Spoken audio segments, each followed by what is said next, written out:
So I was a science teacher for years, 15 years of high school science. I've answered this question a lot. Well, science to art, that's weird. That's different. That's bizarre.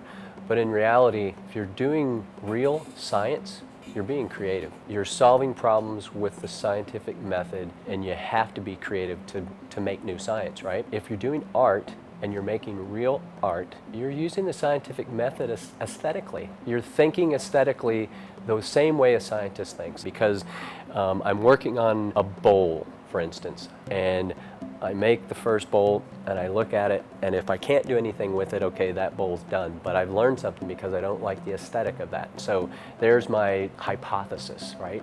And I continue to throw bowls until my hypothesis is true. There's what's called Bloom's taxonomy of cognition. And you have the very basic level where you just hear something, then you know it, and then you understand it, and then you can use that understanding. And guess what the very top level of cognition is? Creating is the very top level of cognition. I think that's fabulous. That shows you right there the importance of the arts. I think some people think that art is fluff or it's not necessary, that it's something that you can drop when funding gets tight. You have to have the math and the English and the science, but you can drop the arts. And I think people don't realize how art is integrated into our everyday lives. The objective is to give students the opportunity at all income levels to have art classes and a cultural experience. And for the schools, the opportunity is that they don't have the cost of the busing systems and they don't have the time out of class and so forth for them to have that opportunity.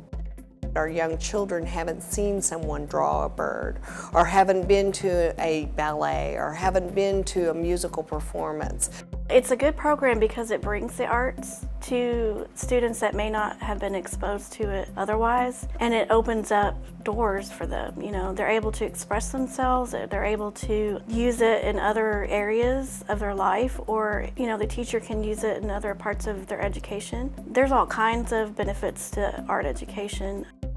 The biggest thing is making it where it's interactive. It has to be that way in distance learning.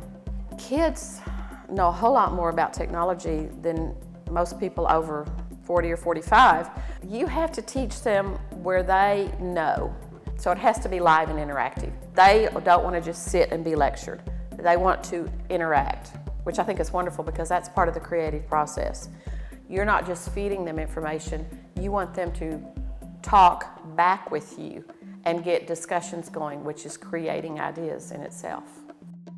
The exciting part would be that every school district in the region, along with Wichita Falls ISD, would have a virtual tour or an art class provided for them on a monthly basis through the Kemp Center for the Arts.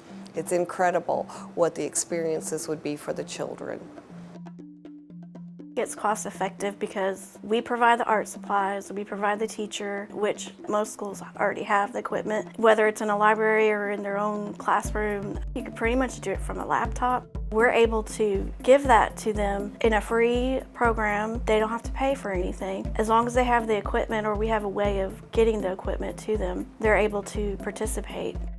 You can't present your child too many things and too many experiences because they're a sponge and they're willing to learn. The older they get, just like with foreign languages and different learning experiences, you become more intimidated with time. They're totally unintimidated. They're totally a sponge, and it's totally a wonderful experience to give them that outlet at this point in their life.